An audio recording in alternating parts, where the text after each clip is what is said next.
It's now time to take a look at news stories making headlines around the globe. The World Bank yesterday approved a total sum of 2.25 billion naira for Nigeria to enable the federal government to sustain its reform momentum, accelerate non-oil resource mobilization, and support poor Nigerians.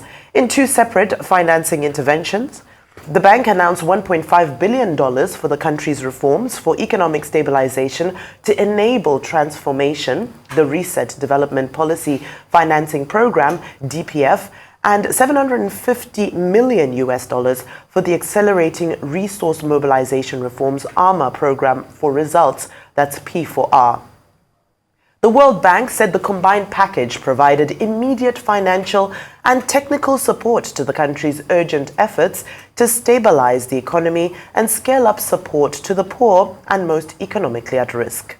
The bank noted that the government had taken initial critical steps to restore macroeconomic stability, boost revenues, and create the conditions to reignite growth and poverty reduction. The World Bank also acknowledged that a targeted cash transfer program was being rolled out to cushion the effect of high inflation on the poor and economically insecure households. Welcoming the latest financing approvals, Minister of Finance and Coordinating Minister of the Economy, Mr. Wale Edun, said the federal government had embarked on bold and necessary reforms to restore macroeconomic stability and put the country back on a sustainable and inclusive economic growth path that will create quality jobs and economic opportunities for all Nigerians. All right, well, that's leading the news cycle today. Huge cash injection, Rufai. Will you unpack this for us? So the problem is yet another World Bank loan, a huge cash injection. This has been on the radar for a while. It's finally gotten down. What are we using it for? One of the programs is called the Reset, pretty much, to reset economic architecture, pump a lot more money into economy, look for structural changes as regards revenue and things like that, taxation and a couple of other things. I mean, these are things that are settled there by the government to the World Bank. And these are what the World Bank is saying we're going to be using the money for. But my concern is always, what is the accountability threshold for most of these loans taken? The problem, as we say, has not always been loan, but it's always been the accountability threshold. And also the frivolousness of governments in talking about things that are not germane to our national development, and why we frivolously stretch our money away. And I hope we know that, yes, despite the fact that the times might be okay for World Bank and things like that for payback time, you can have a larger moratorium, a longer repayment term, smaller interest rate, it's still a loan on your books. And the loans are inching up to over 100 trillion as we speak now. So what's going to be the after effect in the economy? And also, who is checking the parameters by the World Bank? The World Bank was talking about conditional cash transfer and some of the inroads made by the Nigerian government. Where's the cash transfers? Where we've not been able to sort out the register? Where's the development? They keep talking about fixing the forex system, the exchange rate, things like that, flotation. Where's the impact? A currency devaluation? I have always said it that we should be careful with Bretton Woods economics, because Bretton Woods economics is never going to be in the interest of developing nations. They always still get a haircut. And we can all go back historically to the days of SAP. So we need to talk more about this. So most of these parameters, the World Bank keeps praising the government for, are parameters that, let me use the Nigerian parlance, we still have a lot of comma. And secondly, the deployment of these loans are the things I have problems with. At a time where the government, now some members of the House of Rep, with the dire strait we are saying that maybe they have to change the presidential fleet and buy new planes. And we are talking about people are hungry, being power. So it's another good loan, but are we using it right? Okay, the World Bank has been very consistent in praising the Tinubu administration in terms of its approach to reforms. And the position is, in fact, set out in a piece at page 5 of the This Day newspaper today, written by the World Bank Vice President for Western and Central Africa. That piece is titled Putting People First in Nigeria.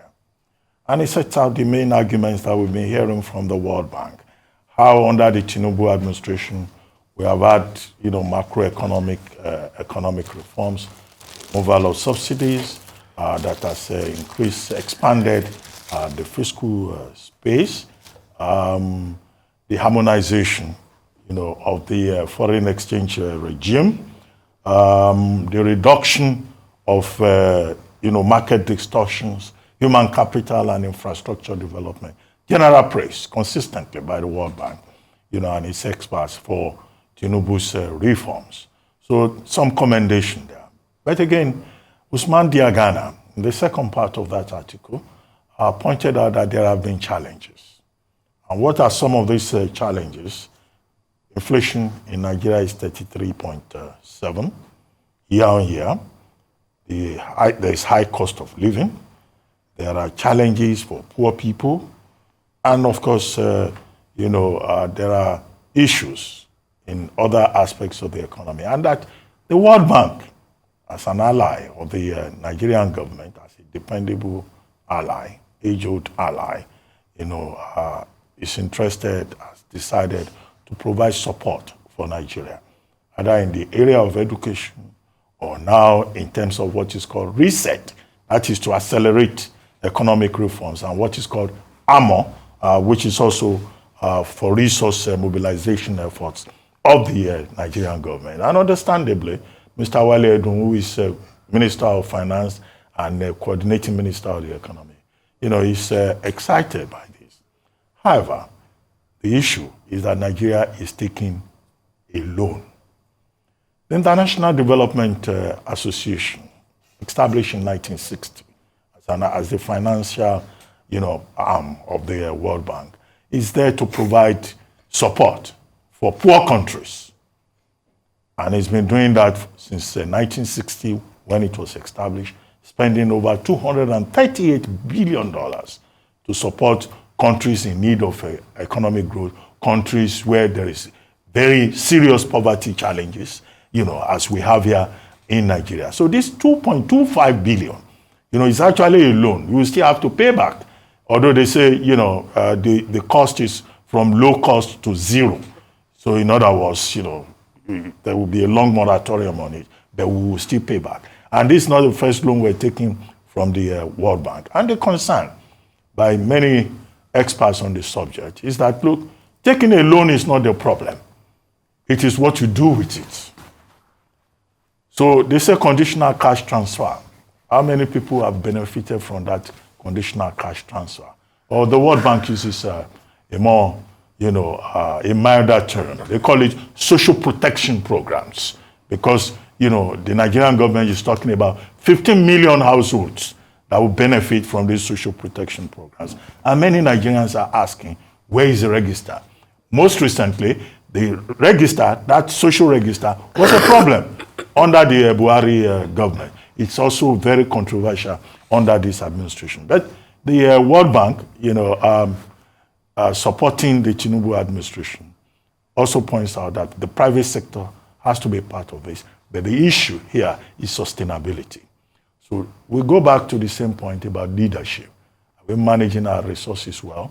And then for Nigeria to be classified among over 100 countries in the world that are poor is, to many Nigerians, some kind of embarrassment, considering, the huge level of resources that we have. We can't even pay a minimum wage as guaranteed in Section 16 of the 1999 Constitution.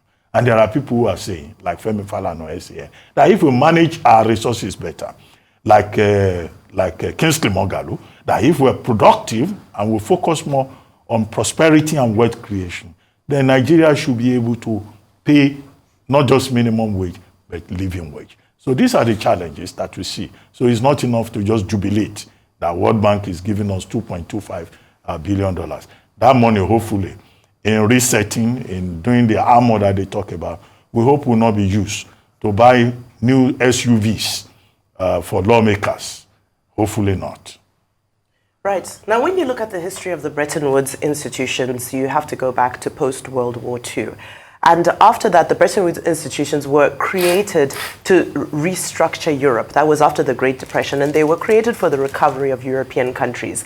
Africa and the developing world was somewhat of an afterthought. However, at that time, there was an economist called John Maynard Keynes. Now, Keynesian economics believed that government should actually intervene to stimulate and stabilize economies. However, fast forward to present days, you look at the reforms required by Bretton Woods institutions, they largely require for government to stand back and let economies do their thing.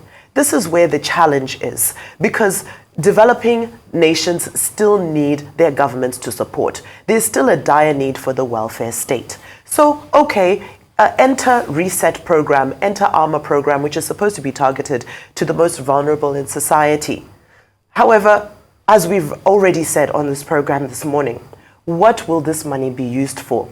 Joseph Stiglitz, a Nobel laureate and a former World Bank economist, once said that Africa should look at the example of Namibia. What did Namibia do?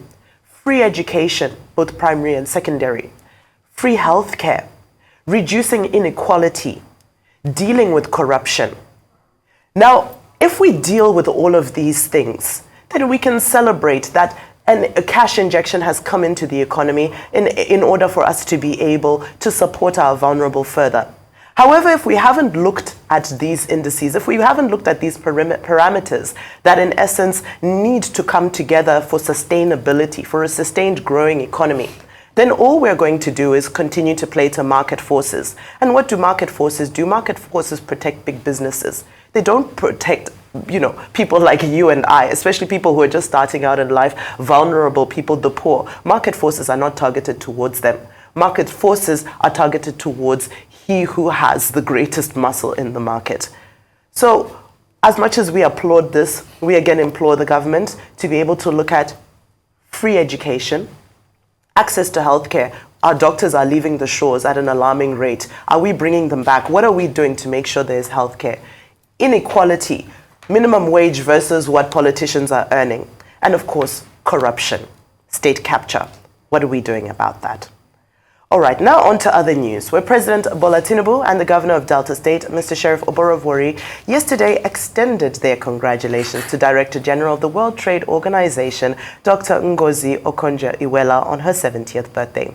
Tinubu, in a release issued by his media advisor Ajuri Ngalale, rejoiced with the woman he described as a remarkable leader and her family on the momentous occasion.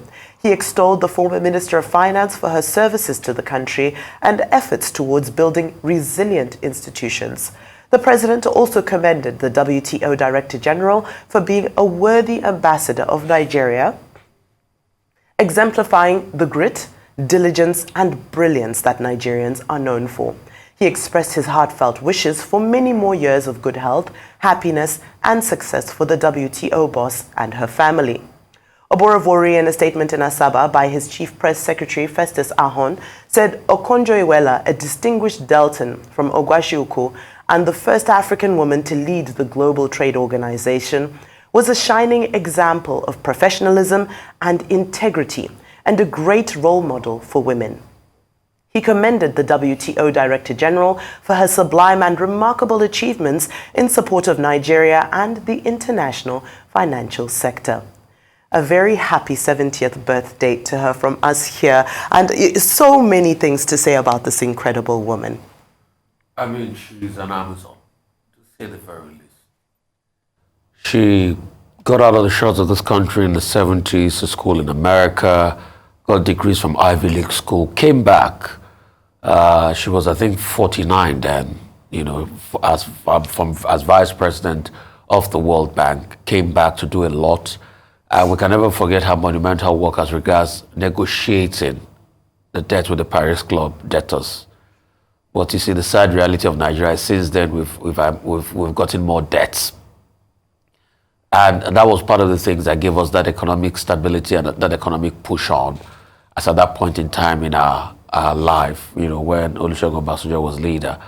But also she came back, she made another appearance at President Goodluck Jonathan's administration, where she made, very veritable reforms in the finance sector. And worthy of note was how she told us to save for the rainy day with a sovereign, wealth fund that most of the governors insisted that they wanted to eat the money up like Kobayashi. You know, our governors are very spendthrift, wasteful people. A little wonder the governor of Niger State and his vice and the speaker all went to Hajj, leaving all the Apache of states to waste just like that. So all the things she told us then that we didn't do is coming back to hurt us now. In fact, a lot of people say that if we had the pleasure of having Ngozi Okonjo-Iweala serve more as finance minister, probably will not be where we are today. Because at the time the government she was in was leaving, at least we had some money in the excess crude accounts, which most of those money was used to buy the Super Tucano jets by President Buhari to fight Boko Haram, and it was said that that was going to be the game changer. Only God knows what is happening today. And apart from that, she also served on many boards as regards vaccines. She served on the board of Gavi. She was also on the board of Twitter at a point. Then before she now pushed for this position and she finally got it, we all remember the politicking. And we all remember the role Arise News played, at also promoting. In fact, we had ads out every time promoting her before she finally emerged the World Trade Organization, chair, the DG of the World Trade Organization. And we're happy that this came to Africa and it also came to a woman. Apart from that, she keeps blazing the trail. With an iconic headgear that has been a source of inspiration to a lot of young people. Every young girl out there wants to be Ngozi Okonjo-Iweala, and it's a milestone year. But apart from that, she's also a good mother on the home front. She has a very good son that has wrote a book that has gone ahead to be a bestseller, Beast of No Nation, where Idris Elba starred on it, next week classic. And she's done very well for herself, and she comes from a very rich family. And we're really excited. Happy 70th to her. Okay, we join others, including President Tinubu and the governor of Delta State and everyone who has been celebrating Dr. Ngozi Okonjo-Iweala on the occasion of her 70th birthday, which was yesterday, having been born 13 June 1954. Dr. Ngozi Okonjo-Iweala, BA Harvard, MA PhD, Massachusetts, MIT, Massachusetts Institute of Technology, first Nigerian to become Director General of the World Trade Organization, and the first African to also occupy that position. The first Nigerian woman to be Minister of Finance in Nigeria twice, first under the Obasanjo administration, and secondly under President Goodluck Ebele Jonathan, where the title Coordinating Minister of the Economy was added for the first time, I think, to that position of Minister of Finance. Princess of Oguashuku, in Delta State, so she has, she's of blue blood extraction. An international public servant who distinguished herself, having a sterling career at the World Bank, and she went back there to even be managing director of the World Bank between 2007 and 2011. And then she came back to Nigeria a second time and was Minister of Finance and Coordinating Minister of the Economy, 2011 to 2015. Under the Obasanjo administration, she was, as I said, Minister of Finance, and then she went on to be Minister of Foreign Affairs. But she was Minister of Foreign Affairs for just about 2 months, between June and August 2006. But what is remarkable is the fact she represents many things to many people. One, she was invited from the diaspora to come and serve in Nigeria. So showing the example of, the kind of quality contribution that Nigerians living in diaspora can make. Two, she has been appropriately, acknowledged as one of the diamonds, one of these exceptional Nigerians who continue to be good ambassadors, good persons advertising Nigeria on the international stage.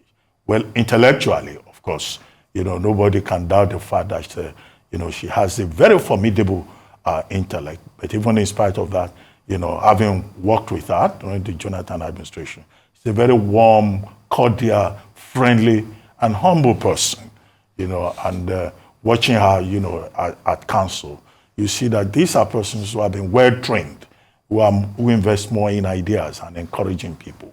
More than that, even in and out of government, she has been a role model to many Nigerians, either women, many women who consider, a a perfect example of the role that women can make, play in society, and also the fact that no glass ceiling should exist, particularly for women. And at the WTO, she continues to excel. She continues to represent Nigeria and Africa very well, even when there are challenges, with WTO in terms of the relationship among the various stakeholders, China, US, perpetually at each other's throat. She's been able to provide, with a very calm personality, very good, outing for that particular organization. So we congratulate her. And yesterday she put out a tweet and she said, well, ordinarily she doesn't talk about personal things, but she deserves to celebrate at 70. And we wish her many more years of service, both locally and internationally, and of course, to humanity. Absolutely, and I'm glad you touched on her personality. I was just reading a story about when the debt deal for Nigeria was being crafted in 2005. She was supposed to meet with the Italian foreign finance minister in London, and he was nowhere to be found, and his aides also said that they couldn't find him. And she waited for him for hours and hours and hours on end. And when he finally showed up late into the night, I believe he was expecting her to be, frustrated or upset that he showed up late. But, the story goes that she just gave him a very warm smile and said, very welcome, good evening, let us start our meeting. So that just goes to show you the type of person you're dealing with.